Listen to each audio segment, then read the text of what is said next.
Post-traumatic stress disorder. After World War II, Korean War, and Vietnam War, the soldiers had psychological problems along with severe mental impact of rape. It fostered interest and research in the collection of symptoms that became known as post-traumatic stress disorder.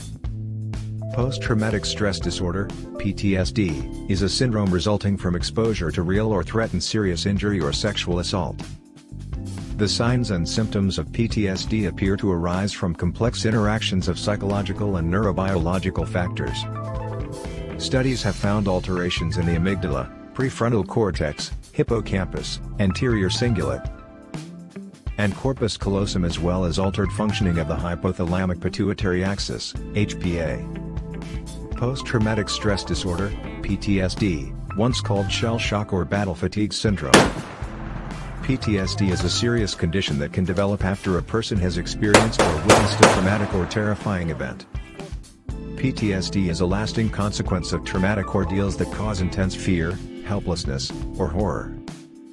Examples include sexual or physical assault, the unexpected death of a loved one, an accident, war, or natural disaster. Families of victims also can develop PTSD, as can emergency personnel and rescue workers. Most people who have a traumatic event will have reactions that may include shock, anger, nervousness, fear, and even guilt. These reactions are common, and for most people, they go away over time. For a person with PTSD, these feelings continue and even increase, becoming so strong that they keep the person from going about their life as expected.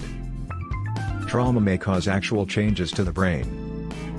A 2018 study suggests people with this disorder have a smaller hippocampus, an area of the brain involved in memory and emotion.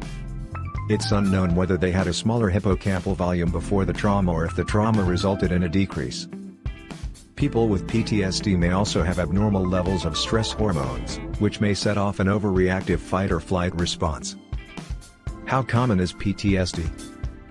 About half of all women and 60% of all men will experience trauma at some point in their lives. Yet, not everyone who lives through a traumatic event will develop PTSD.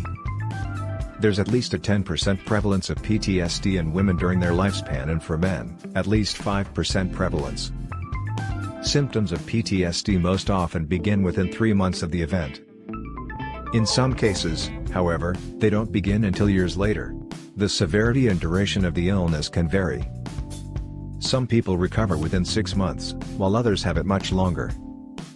Symptoms of PTSD often are grouped into 4 main categories, including 1. Reliving. People with PTSD repeatedly relive the ordeal through thoughts and memories of the trauma. These may include flashbacks, hallucinations, and nightmares. They also may feel great distress when certain things remind them of the trauma, such as the anniversary date of the event. 2. Avoiding. The person may avoid people, places, thoughts, or situations that may remind them of the trauma.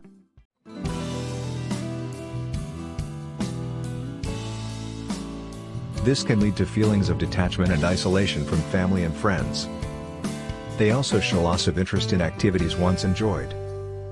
3. Increased arousal. These include excessive emotions, problems relating to others, including feeling or showing affection, difficulty falling or staying asleep, irritability, outbursts of anger, difficulty concentrating, and being jumpy or easily startled.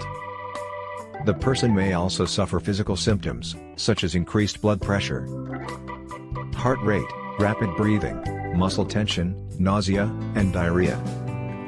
4. Negative cognitions and mood.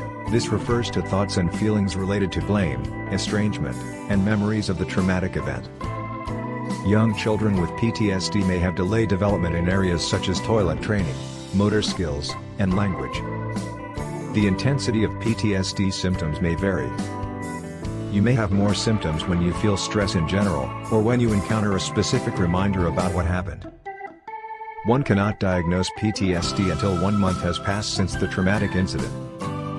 Acute stress disorder, which has similar symptoms, is diagnosed during the first month. Pathophysiology of PTSD. In addition to the psychological impact of experiencing a traumatic event, PTSD frequently leads to changes in the anatomy and neurophysiology of the brain. Reduced size of the hippocampus is probably both a predisposing factor and a result of trauma. The amygdala, which is involved in processing emotions and modulating the fear response, seems to be overly reactive in patients with PTSD. The medial prefrontal cortex, MPFC, exhibits inhibitory control over the stress response and emotional reactivity of the amygdala. It appears to be smaller and less responsive in individuals with PTSD. Alterations in neurohormonal and neurotransmitter functioning have also been found. Individuals with PTSD tend to have normal to low circulating levels of cortisol. It is despite their ongoing stress and elevated levels of corticotropin-releasing factor, CRF. Cortisol leads to decreased production of CRF. If cortisol is low, then CRF continues to be high and stimulates norepinephrine released by the anterior cingulate cortex. Individuals with PTSD demonstrate hyperactivity of the sympathetic branch of the autonomic nervous system.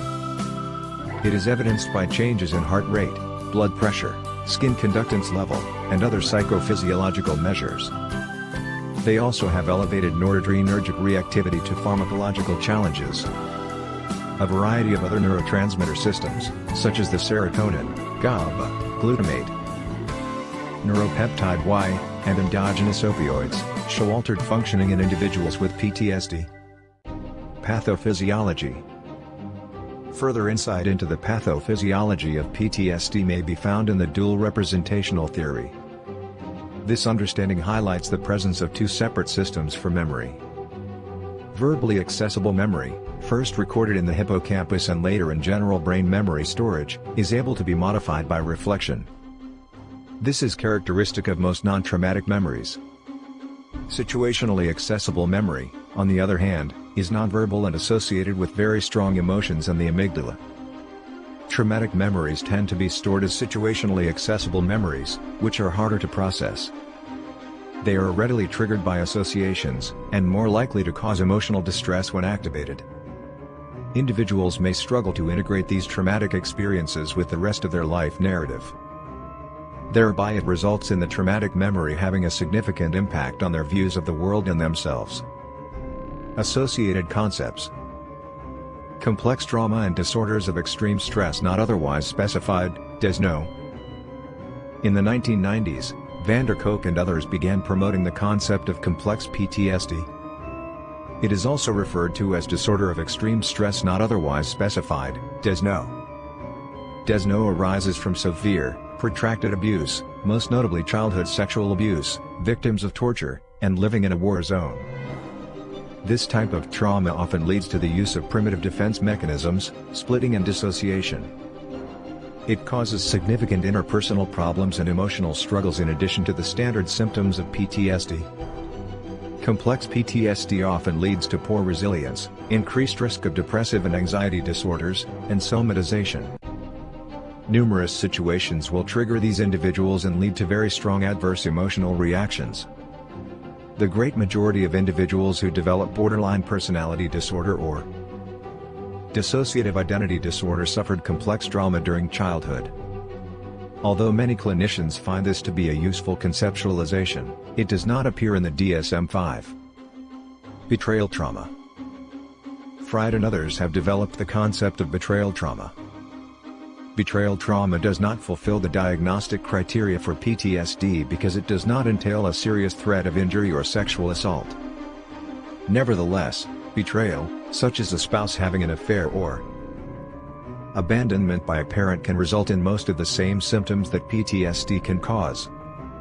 Simons argued that some of the symptoms we normally attribute to the initial traumatic event are actually the result of the individual feeling betrayed by those she or he expected to provide support. Child abuse includes betrayal trauma because parents and teachers are supposed to protect children, not abuse them.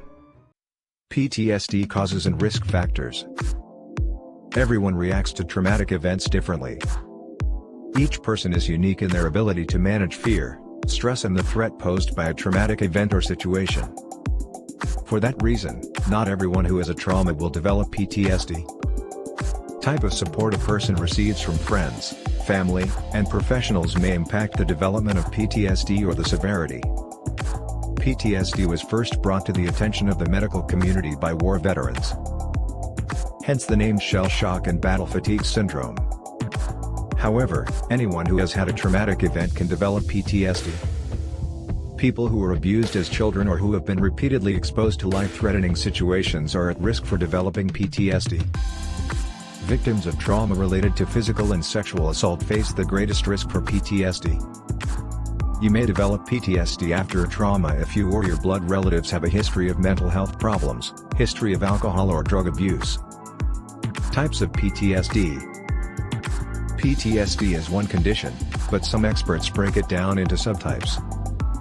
It depends on a person's symptoms, also known as condition specifiers, to make it easier to diagnose and treat. 1. Acute stress disorder, ASD, isn't PTSD. It's a cluster of symptoms like anxiety and avoidance that develop within a month after a traumatic event. Many people with ASD go on to develop PTSD. 2. Dissociative PTSD is when you detach yourself from the trauma. You feel separated from the event, or like you're outside of your own body. 3. Uncomplicated PTSD is when you have PTSD symptoms like re-experiencing the traumatic event and avoiding people. You may avoid places related to the trauma, but don't have any other mental health issues such as depression. People with the uncomplicated subtype often respond well to treatment. 4. Comorbid PTSD involves symptoms of PTSD, along with other mental health disorders. They include depression, panic disorder, or a substance abuse problem. People with this type get the best results from treating both PTSD and the other mental health issue. Other specifiers include: with their realization means a person feels emotionally and physically detached from people and other experiences. They have trouble understanding the realities of their immediate surroundings. With delayed expression means a person doesn't meet full PTSD criteria until at least 6 months after the event. Some symptoms may occur immediately but not enough for a full PTSD diagnosis to be made. Complex PTSD. Many of the events that trigger PTSD, like a violent attack or car accident, happen once and are over. Others like sexual or physical abuse at home, human trafficking, or neglect can continue for many months or years. Complex PTSD is a separate but related term used to describe the emotional repercussions of continued and long-term trauma, or multiple traumas. Chronic trauma can cause psychological damage even more severe than that of a single event. It should be noted that considerable debate exists among professionals as to the diagnostic criteria for complex PTSD. People with the complex type may have other symptoms in addition to the typical PTSD symptoms. Symptoms, such as uncontrollable feelings or negative self-perception. Certain factors put you at increased risk for complex PTSD. PTSD prevention. Unfortunately, there's no way to prevent the traumatic events that lead to PTSD. But if you've survived one of these events, there are a few things you can do to protect yourself from flashbacks and other symptoms. Having a strong support system is one way that may help prevent PTSD. Lean on the people you trust most, your partner, friends, siblings, or a trained therapist. When your experience weighs heavily on your mind, talk about it with those in your support network. Try to reframe the way you think about a difficult situation. For example, think about and see yourself as a survivor, not a victim. Helping other people heal from a traumatic life event can help you bring meaning to the trauma you experienced, which can also help you heal. PTSD diagnosis. PTSD isn't diagnosed until at least 1 month has passed since the traumatic event happened. If symptoms of PTSD are present, the doctor will begin an evaluation by performing a complete medical history and physical exam. Although there are no lab tests to specifically diagnose PTSD, the doctor may use various tests to rule out physical illness as the cause of the symptoms. If no physical illness is found, you may be referred to a psychiatrist, psychologist, or other mental health professional. Psychiatrists and psychologists use specially designed interview and assessment tools to evaluate a person for the presence of PTSD. PTSD treatment. The goal of PTSD treatment is to reduce the emotional and physical symptoms, to improve daily functioning. Treatment for PTSD may involve psychotherapy, a type of counseling, medication, or both. PTSD complications. PTSD can cause problems in every aspect of your life, including your job, your relationships, your health, and your everyday activities. It may also make you more likely to develop other mental health problems, such as depression and anxiety, drug or alcohol abuse, eating disorders, suicidal thoughts and actions. PTSD outlook. Recovery from PTSD is a gradual and ongoing process. Symptoms of PTSD seldom disappear completely, but treatment can help people learn to manage it more effectively.